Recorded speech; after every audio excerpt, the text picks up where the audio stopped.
Булат Солтангареев исемендәге республика укучылар конкурсына йомгак яһалды. Уны Яшьлек газеты редакциясе журналистлар союзы менән берлектә оештыра. Быелгы бәйгенең үзенчәлеге хакында киләһе язмала.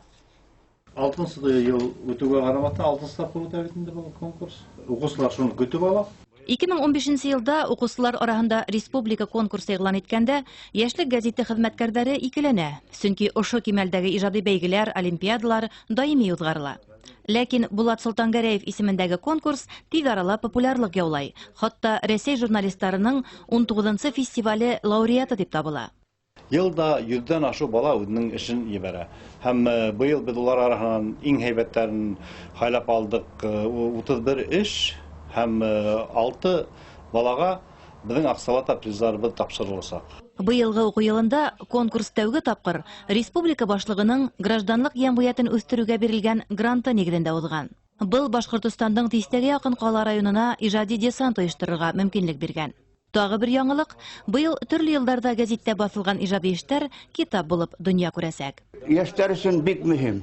Чөнки ошо материалларда укылган кызлар, егетләр үзләренең киләчәге турында уйлай, бүгенге хакында уйлай. Ошо конкурста катнашкан балалар, премия алган балалар дәртләнеп, моны байтагы мин үзем белән Башкорт дәүләт университетына укырга килделәр, журналистикага. Конкурс тифтердәр арасында лидерлык сыйфаттары, республика тормышының киләчәге хакында өлкәндәрсә төпле фикерләү менән аерылып торган Булат Солтангареев исемен йөртә. 17 яшендә фаҗигале вафат булган егет зур хыял максаттар белән яшәгән. Бик яхшы укыган төрле секцияларга йөренә, ул хүрәт төшерү булганмы, ул бейеү, карате, курайдала уйнанып, шигырь дә язды һәм мәкаләләр дә язды. Мәскәү дәүләт университетының юридик факультетын укып бетеп, галим һәм практик юрист булуына аның хыял. Булаттың хыялдарын бүгенге укучылар тормышка ашыра. Тел һәм милләт, тарих һәм киләчәк, экология һәм гражданлык бурычлары хакында үз сүзен әйтә. Быел конкурста традицион рәвештә үҙемлек күрһәткән Баймак, Әбиялил, Көйөргәҙе райондарына Бөрьән һәм Бакалы укучылары ла кушылды.